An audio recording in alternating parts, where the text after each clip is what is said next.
지난주에는 로마 교회를 모델로 하나님이 기뻐하시는 교회는 어떤 교회인지 함께 은혜 나누었습니다. 여러분, 교회는 무엇입니까? 여기 교회의 분은 다 마법의 분이라고 해요. 마법의 분.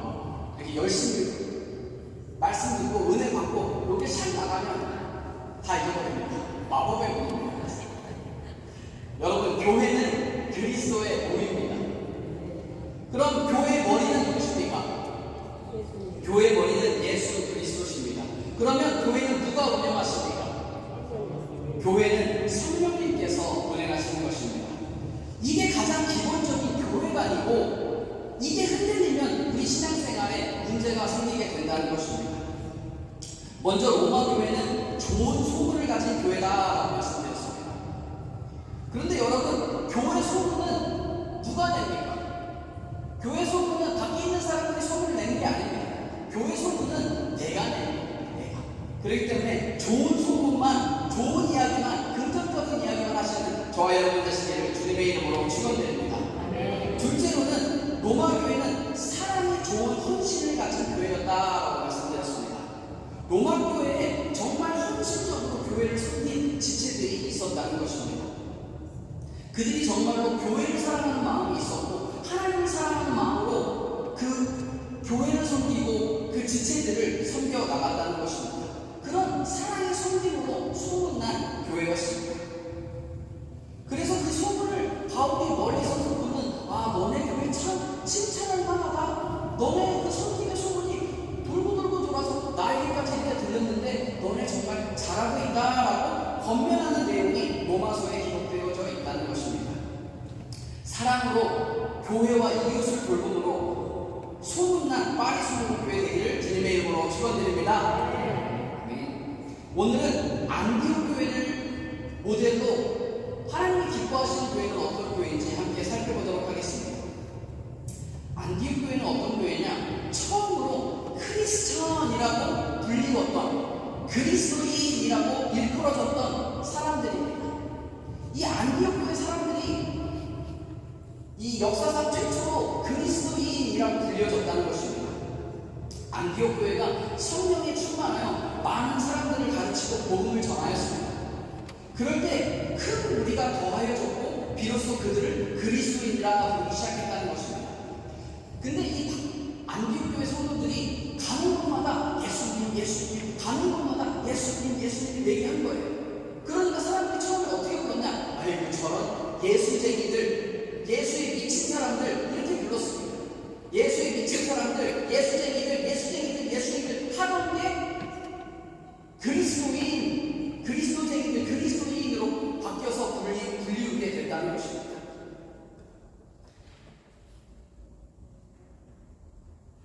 사도행전 11장 26절에 보면 이렇게 기록합니다. 만남에 안디옥에 데리고 와서 둘이 교회에 1년간 모여있어 큰 무리를 가르쳤고, 제자들이 안디옥에서 비로소 그리스도인이라 일컬음을 받게 되었더라. 그들이 안디옥에서 처음 사람들이 그들을 그리스도인이라 부르기 시작했다는 것입니다. 뭔가 우리도 이렇게 별명 하나 있어야 되지 않겠습니까? 그리스도에 미친 사람들, 아니면 그 예수쟁이들, 세상을 뒤집는 사람들, 뭔가 이런 거 멋있어 보이지 않나요? 저만 그런가요? 그만큼 이 안디옥 교회가 성령이 충만하고 그 다음에 전도하고 복음을 전했다는 것입니다. 그럼 안디옥 교회는 어떤 교회인가? 첫 번째로 안디옥 교회는 성령 충만하여 하나 되는 교회였습니다. 따라해보겠습니다. 안디옥 교회는 성령 충만하여 하나 되는 교회였습니다. 안디옥 교회는 성령이 충만해서 하나 되는 교회였다는 것입니다. 오늘 본문 3절에는 1절에는 이렇게 기록합니다. 안디옥 교회의 선지자들과 교사들이 있으니 곧 바나바와 니게르라 하는 시몬과 구레네 사람 루디오와 분봉왕 헤롯의 젖동생 마나엔과 및 사울이라고 기록합니다.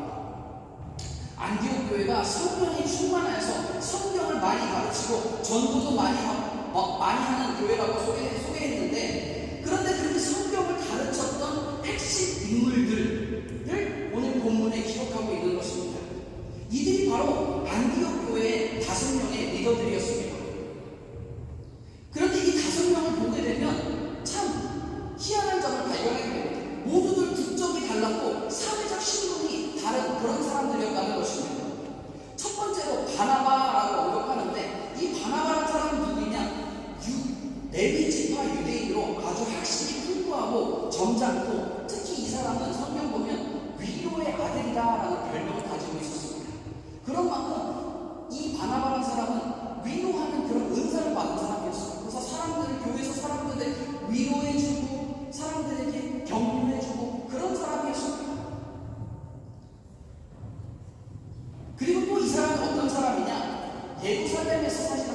받은 그런 사람인데, 예루살렘 처음에 이제 제자들이 성령 충만해서 그 예루살렘에서 교회를 시작하죠. 교회가 막 3,000명이 전도되고 5,000명이 전도돼서 크게 교회가 부흥합니다. 그럴 때 왜 이런 얘기 나오잖아요. 어떤 사람이 자신의 집을 팔아서 그 전액을 하나님께 드렸다. 왜냐면 그 교회에 가난한 사람도 너무 많았고 그렇기 때문에 그걸 드려서 교회에서 다 먹을 걸 나누고 그 재산을 나눈 거예요. 너무 멋있어 보니까 그 예루살렘 교회에서 이걸 어설프게 따라하려는 사람이 있어요. 아나니아와 사비라라고. 자기들이 뭔가 이렇게 하고 싶은데, 그래서 집을 팔았다가 이걸 어설프게 따라하다가 공변을 당했어요. 근데 그 전에 있었던 인물이 누구냐? 진짜 자기 집을 팔아서 그 재산을 교회와 나누었던 그 사람이 바로 바나바였다는 것입니다. 정말 성령이 충만한 그런 사람이었습니다. 둘째로는 니게르라 하는 시몬이 있었다라고 성경은 이야기하는데, 성경은 이 사람에 대해서 많은 것을 언급하고 있지는 않지만, 니게르라고 하는 말은 아프리카 사람을 일컫는 말입니다. 아프리카 흑인들을 일컫는 말인데, 그래서 이 사람은 아프리카 흑인이었다는 것입니다. 그리고 구레네 사람 누비오라고 언급합니다. 구레네는 지금 북아프리카 리비아라는 나라의 옛 명칭이 구레네입니다. 그러니까 이 사람은 중동 사람 또는 북아프리카 사람이었다는 것입니다. 그리고 분봉왕 헤롯의 적동생 마나엘이 있었습니다. 이 사람은 헤롯의 동생이거나 사촌 동생으로 추정되는 인물로서 말 그대로 로열 패밀리였어요. 로열 패밀리. 왕족으로 정말 높은 신분과 부를 가지고 있던 그런 사람이었다는 것입니다. 그리고 마지막으로 사울이라고 하는데, 이 사울은 예수님을 만나고 그 이름을 나중에 바울이라고 바꾸죠. 바로 사도 바울을 이야기하는 것입니다. 바울은 여러분도 잘 아시는 바와 같이 가말리엘 문화에서 교육받은 사람으로 지금의 하버드 대학을 졸업한 그런 높은 교육 수준을 가진 사람이었습니다. 그리고 디아스포라 유대인 2세로서 로마 시민권을 가지고 있는 그런 사람이었고, 로마 성경 율법과 또한 구약에 능통한 사람이었다는 것입니다. 이게 다 무슨 말이냐? 안디옥 교회가 교회의 리더를 5명 세웠는데 그 5사람이 다 다른 국적, 어떤 다양한 문화, 다양한 사회적 신분, 교육 격차, 부의 격차가 다 있었지만 그것을 전혀 신경 쓰지 않고 리더를 뽑았다는 것입니다. 그리고 이 5명의 리더가 교회에서 성경을 가르치며 아주 조화롭게 교회를 섬겨 나갔다는 것입니다. 뿐만 아니라 안디옥이라는 지역 자체가 당시에 다양한 인종과 문화가 공존하는 그런 다문화 도시였습니다. 그래서 안디옥 교회는 이런 다양한 문화, 신분, 교육 배경, 그런 사람들이 조화롭게 한 몸을 이루는 공동체가 안디옥 교회였다는 것입니다. 당시 유대인들은 선민사상이, 지금도 그렇지만 그때는 더했죠. 선민사상이 있어서 자기네들은 하나님의 백성이다, 택한 백성이다 그래가지고 이방인들하고는 아예 상종을 하지 않았어요. 더 심한 사람은 이방인들 아주 개취급하고 아예 그냥 말 섞는 것조차 싫어했다는 것입니다. 그리고 또한 그때 당시엔 신분의 격차가 심했어요.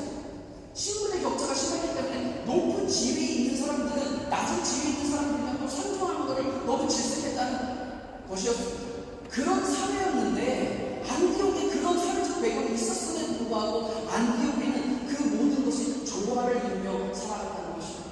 그리고 그들이 뽑은 그 5명의 리더가 이런 것을 정말 상관없이 뽑은 그 리더들이라는 것을 보여준다는 것입니다.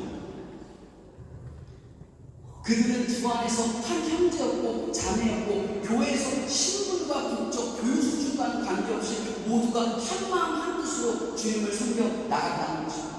하나됨으로 교회를 이루어 나갔다는 것입니다.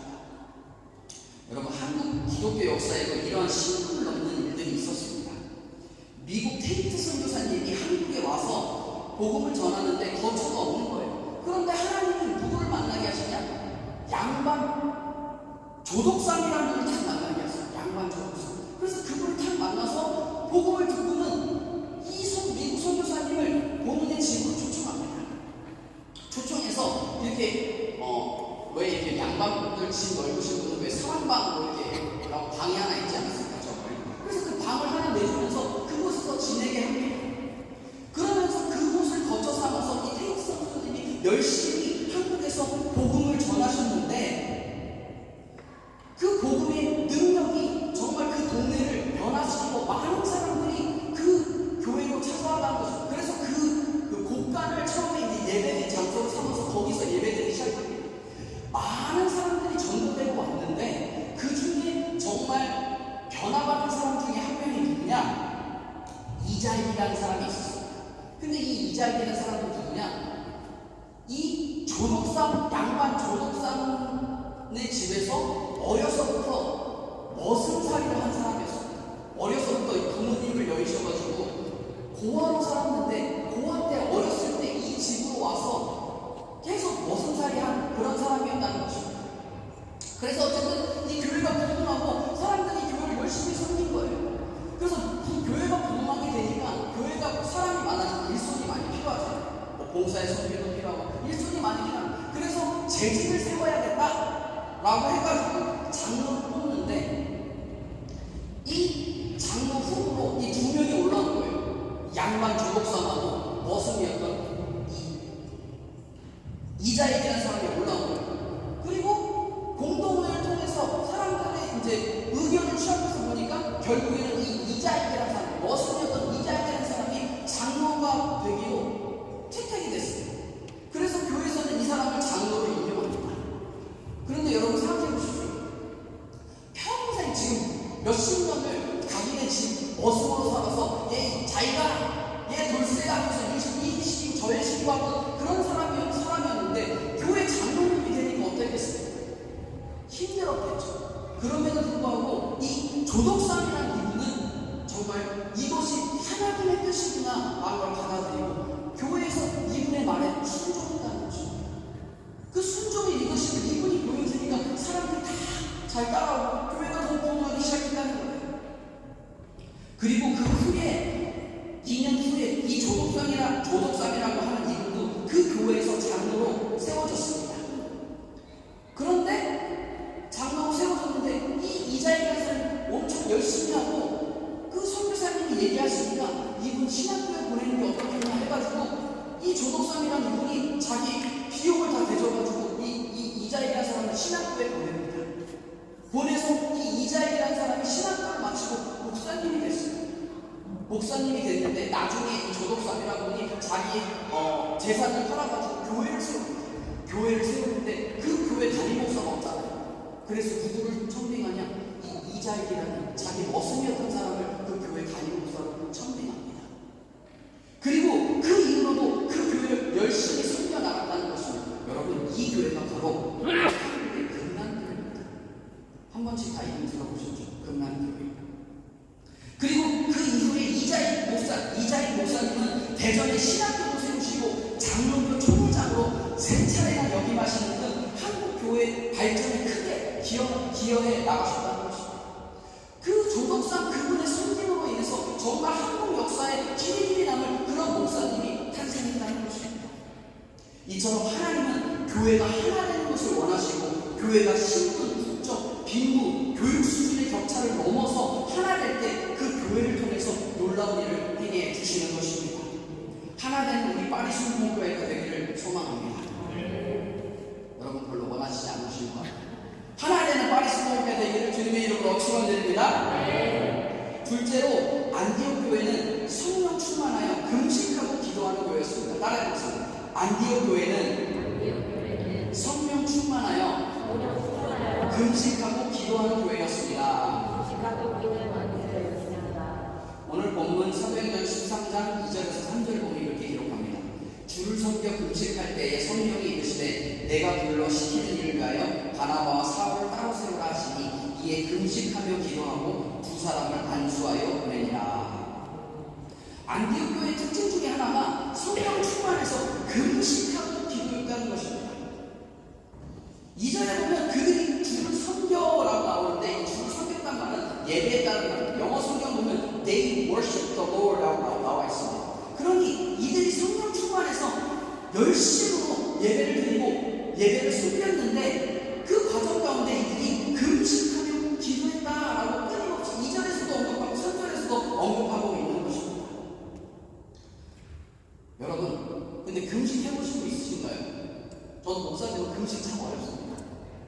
금식하며 기도하는 게 무척 어렵다는 것입니다. 근데 금식은 정말로 우리를 하나님 앞에 겸손히 내려놓고 죽을 각오로 주님께 기도하는 그런 믿음의 행위인 것입니다. 스가랴서 8장 23절은 또 이렇게 기록합니다. 그러므로 우리가 이를 위하여 금식하며 하나님께 간구하였더니 그의 응답하심을 입었느니라. 요나서 3장 5절과 10절은 이렇게 기록합니다. 니느웨 사람들이 하나님을 믿고 금식을 선포하고 높고 낮은 자를 막론하고 붉은 베옷을 입은지라 하나님이 그들이 행하던 곧 그 악한 길에서 돌이켜 떠난 것을 보시고 하나님의 뜻을 돌이키사 그들에게 내리라고 말씀하신 재앙을 내리지 아니하시니라. 여러분, 금식은 하나님 앞에 우리를 겸손히 낮추는 행위입니다. 그리고 우리가 금식하며 기도할 때 하나님께서 즉시 응답해 주시는 것입니다. 성경에 많은 증거들이 있습니다. 하나님의 백성이 금식하며 기도할 때 하나님의 그 기도를 응답해 주시고 하나님의 그 노력을 푸셨다, 이들을 용서해 줬다라는 기록이 많이 나와 있다는 것입니다. 그런데 금식은 우리가 성령 충만하지 않으면 정말 힘든 믿음의 결단인 것입니다. 우리가 성령 충만함으로 금식하며 기도하는 저 여러분 되시기를 주님의 이름으로 축원드립니다. 안디옥 교회도 금식과 기도를 통해 하나님의 인도하심을 구하고 분별하였다라고 본문을 기록하고 있습니다. 안디옥 교회가 금식하며 기도할 때 안디옥 교회가 나아갈 방향을 성령님께서 알려주셨습니다. 우리의 삶의 방향을 알지 못할 때 금식하며 기도할 때 하나님께서 우리의 삶에 나아가야 할 방향을 알려주신다는 것입니다. 우리가 너무나 많은데 어디로 가야 할지 알지 못합니다. 그럴 때 우리가 해야 될 것이 무엇이냐? 금식하며 기도할 때 우리가 가야 할 방향을 알려주신다는 것입니다. 여러분, 인생의 성공이 무엇입니까? 성공적인 삶은 어떤 삶입니까? 많은 사람들이 성공의 기준을 세상적 가치로 평가합니다. 돈이 많거나 높은 지위에 있거나 교육 수준이 높거나 인기가 많거나 이런 등으로 성공을 평가한다는 것입니다. 그러나 우리가 정말로 죽음이 끝이 아니고 영원히 사는 사람들이라고 한다면 이 모든 것들은 영생에 있어서 아무런 가치가 없는 것을 깨닫게 된다는 것입니다. 우리가 다 죽음을 맞이할 텐데 그때 세상에 있는 이 모든 것들을 우리가 가져갈 수 없다는 것입니다. 다 이 땅에 내려놓고 가야 한다는 것입니다. 많은 사람들이 인생을 그렇게 살아갑니다. 우리 인생이 길어야 100년이고 아주 길면 120년일 텐데 많은 사람들이 심지어는 많은 크리스천들조차도 마치 이 땅에서의 삶이 전부인 것처럼 살아간다는 것입니다. 제가 뭘 하나 준비했습니다. 이 줄을 하나 준비했는데 이 줄 다 보이시죠? 이 줄 한 300개짜리인데 이 줄이 더 길다고 생각하세요. 길다고 우리끼리 짜고 가정을 하는 겁니다. 이게 계속 긴데 이 줄은 영원을 상징합니다. 영원히 계속 끊임없이 길어지는 겁니다. 근데 이 영원 속에 우리가 이 땅에서 사는 삶은 뭐냐? 여기 앞에 검지티가 보이시나요? 요게 우리의 삶입니다. 우리가 이렇게 영원 속에 사는 사람들인데 이 땅에서의 삶이 요곳에 불과하다는 것입니다. 사실 이게 정말 영원처럼 길다고 한다면 이건 이것보다 더 짧은 하나의 점이 되겠죠. 그런데 이제 설명하기 위해서 제가 이 정도를 갖고 왔습니다. 우리의 이 땅에서 삶이 뭐라는 거. 그런데 사람들은 어떻게 살아가냐? 여기에서 반 이상을 그냥 죽어라 공부하고 죽어라 돈 모으고 노력합니다. 그래서 어떻게 해요? 요 마지막 끝자락에 진짜 떡떡거리면서 한번 살아보려고 그렇게 노력하며 산다는 거죠. 많은 크리스천들도 그렇게 살아갑니다. 죽어라 공부하고 그렇게 해서 요때 잠깐 그냥 떡떡거리고 살아간다. 그렇게 떡떡거리고 살면 뭐합니까? 그 다음에 금방 인생은 지나가 버린다는 것입니다. 그리고 그 후에 뭐가 있냐? 영원한 삶이 있다는 것입니다.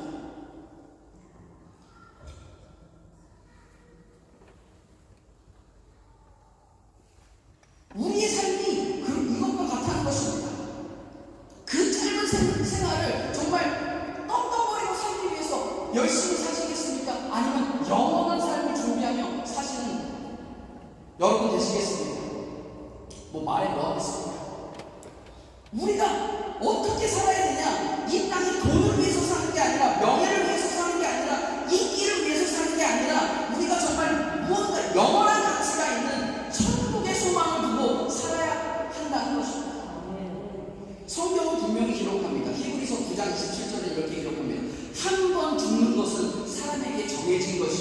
그 후에는 심판이 있으리니 라고 기록합니다. 사람이 다 죽는다는 예언의 은사가 오고 있습니다. 여러분 다 죽습니다. 우리가 다 죽는다는 겁니다. 근데 죽으면 어떻게 되냐? 그것이 끝이 아니고 그 후에 심판이 있다는 거죠. 그 심판에 따라서 우리가 천국이나 지옥을 가게 된다는 것입니다. 그렇기 때문에 우리의 삶 속에서 우리가 얼마나 많은 돈과 명예와 인기를 갖느냐 모으느냐 하는 것이 중요한 것이 아니라는 것입니다. 왜? 이 모든 것은 우리가 죽을 때 다 이 땅에 놓고 가야 하는 것들입니다. 중요한 것은 우리가 무엇을 얼마나 천국에 가지고 갈 수 있느냐, 얼마나 천국에 소망을 두고 사느냐, 그것이 중요하다는 것입니다. 그러면 우리가 뭘 천국으로 가져갈 수 있을까요? 가장 쉽게 생각할 수 있는 것은 우리가 전도하는 모든 사람들입니다. 우리가 전도하는 가족들, 우리가 전도하는 친구들, 우리가 전도하는 이웃들, 이 사람들 같이 천국에 가는 것입니다. 영원한 가치가 있다는 것입니다. 그리고 그들이 얼마나 감사하겠습니까? 영원히 천국 가서 나 때문에 교회 나와가지고 천국 갔는데 그들이 얼마나 그 감사한 마음이 있겠습니까? 이것이야말로 영원한 가치가 있는, 정말로 천국에 가지고 갈 수 있는 가치라는 것입니다. 뿐만 아니라 우리의 삶 가운데 믿음의 열매들이 있습니다. 우리가 이 땅을 살아가는 목적은 믿음의 작품을 만들어내는 것입니다. 믿음의 작품. 하나님의 나라를 세우고 교회를 섬기는 일, 이 모든 것들이 믿음의 작품이라는 것입니다. 그리고 성경은 뭐라고 기록하냐? 하나님과 교회를 섬길 때, 하나님 나라를 섬길 때 하나님께서 반드시 상 주시겠다 약속하신다는 것입니다. 상 주시는 이심을 믿고 나아가는 저와 여러분 되시기를 주님의 이름으로 축원드립니다. 영혼을 구원하는 것, 영혼을 살리는 일, 교회를 섬기고 세우는 일이 영원한 가치가 있다는 것입니다.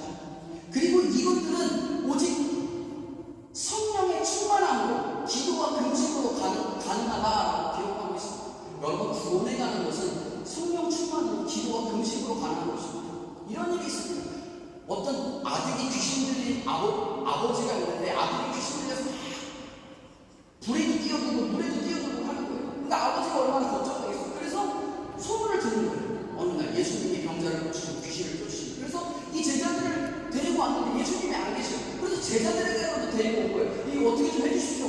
그러니까 이 제자들도 듣는 풍월과 보는 풍월이 있어가지고 어떻게 막 해보고 기도도 해주고 했는데 귀신을 못 쫓았어요. 이게 뭐지? 또 막 하는데 못 쫓았어요. 그러다가 그 힘에 예수님이 타오시고 예수님이 오셔서 귀신을 막 쫓아주시고, 그리고 그 아버지가 감사합니다 하고 돌아갔어요. 돌아갔을 때 제자들이 물어보면 예수님, 우리는 왜 귀신을 못 쫓은 것일까요? 그러니까 예수님이 뭐라고 하는지 아십니까? 이러한 구원은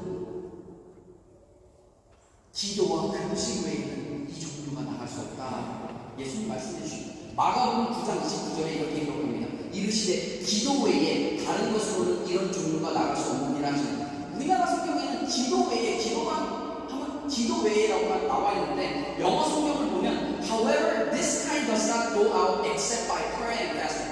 기도와 금식 외에는 이러한 종류가 나갈 수 없다라고 예수님께서 말씀하셨다는 것입니다. 여러분, 구원에 관한 것, 영혼 살리는 일은 성령 충만해서 기도와 금식 외에는 안 된다고 예수님이 가르쳐주고 있는 것입니다. 우리의 삶 가운데 이런 영원한 가치가 있는 일을 할 수 있도록 가능케 하는 것이 금식과 기도밖에 없다는 것입니다. 우리의 삶의 방향이 불분명할 때 우리가 세상 사람들처럼 돈만 보고 살고 또한 내 이익만 보고 살다 보면 우리가 방황하는 길을 잃고 방황하게 돼 있다는 것입니다. 어디로 가야 할지 모를 때 우리가 금식과 기도를 통해서 하나님께서 우리의 삶을 인도해 주신다는 것입니다. 셋째로는 안디옥 교회는 선교하는 교회였습니다. 따라해보겠습니다. 안디옥 교회는 선교하는 교회였습니다. 예수님의 지상 명령이 무엇입니까? 마태복음 28장 19절 20절에 이렇게 기록합니다. 그러므로 너희는 가서 모든 민족을 제자로 삼아 아버지와 아들과 성령의 이름으로 세례를 베풀고 내가 너희에게 분부한 모든 것을 가르쳐 지키게 하라. 볼지어다 내가 세상 끝날까지 너희와 항상 함께 있으리라 하시니라.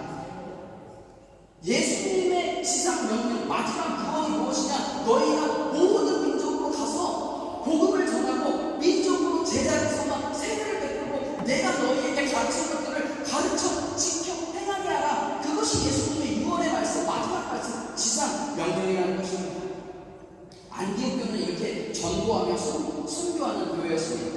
사도행전 11장 20절에 이렇게 기록합니다. 그 중에 그브로와 구레네 몇 사람이 안디옥에 이르러 헬라인에게도 말하여 주 예수를 전파하니 이 구브로, 이 사람 아까 처음에 말씀드린 그 안디옥 교회 5명의 리더 중에 한 명입니다. 이 사람들과 그 몇 사람들이 헬라인에게도 주 예수를 전파했다라고 성경을 기록하고 있는 것입니다. 또한 사도행전 11장 24절에 이렇게 기록합니다. 바나바는 착한 사람이요 성령과 믿음이 충만한 사람이라 이에 큰 무리가 주께 더하였더라 라고 기록합니다. 그리고 나중에 바나바도 성령을 충만해서 예수를 전했더니 큰 무리가 주께 더해졌다 라고 성경은 기록합니다. 또한 안디옥 교회는 5명의 교사를 세워서 주님의 말씀을 끊임없이 가르치고 지키게 했다는 것입니다. 이 예수님의 지상 명령을 철저히 지켜나가는 그런 교회였습니다. 더 나아가서 안디옥 교회는 이제 해외로 선교사를 파송하게 됩니다. 오늘 보면 2절 성도는 이렇게 기록합니다. 주를 섬겨 금식할 때에 성령이 이르시되 내가 불러 시키는 일을 위하여 바나바와 사울을 따로 세우라 하시니 이에 금식하고 기도하고 2 사람에게 안수하여 보내니라. 안디옥 교회가 기도하면서 선교사를 세워서 보냈는데 금식하며 기도했다라고 성경을 기록하는 것입니다. 그리고 성령님께서 말씀해 주셨습니다. 안디옥에 바나바와 바울을 보내라고 하신 것입니다. 근데 여러분 그게 무슨 말인지 아십니까? 바나바와 바울을 보내라.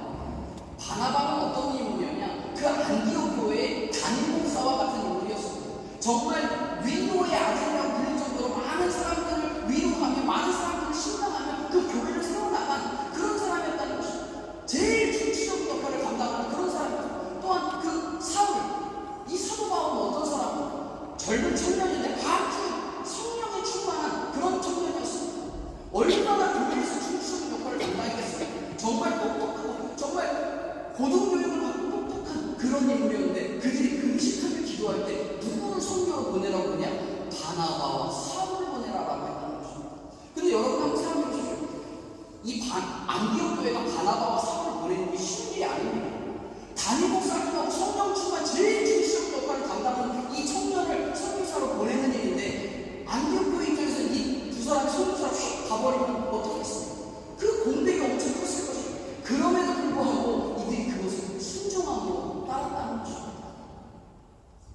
여러분, 선교는 이렇게 하는 것입니다. 기도와 말씀을 준비해서 해야 되는데 우리가 어떻게 하냐? 우리가 가진 가장 귀한 것, 가장 귀한 것을 주님께 내어놓고 선교해야 된다는 것입니다. 안디옥 교회가 가장 좋은 것을 하나님께 선교로 내놓았습니다. 선교사들은 파송하게 되었다는 것입니다. 나중에 이 파송한 선교사들 그 후원도 많이 해주고 안디옥 교회가 그럽니다. 최고의 것을 들여서 주님 나라 세우는 일을 했다는 것입니다. 우리의 최고를 들여서 주님께 드려서 주님 나라 확장을 위해 영원 구원을 위해 사용하시는 저와 여러분 되시기를 주님의 이름으로 축원드립니다. 이게 바로 영원한 가치고 영원히 남는 믿음의 작품이라는 것입니다. 여러분, 제 한 일은 정말 여러분 모두가 하나님의 크신 은혜를 받고 상급을 많이 받으실 수 있도록 도와드리는 일입니다. 우리 마리수공교회가 정말로 주님께 쓰임받고 우리가 하나님께 큰 상급 받는 교회가 되는 것, 이것이 바로 저의 소망이고 기도 제목이라는 것입니다. 이것이 바로 모든 교회의 목적이며 예수님의 지상 명령이고 영원한 가치로 오래오래 남는 것이라는 것입니다. 하나님의 큰 상급 받는 저와 여러분 되시기를 주님의 이름으로 축원드립니다.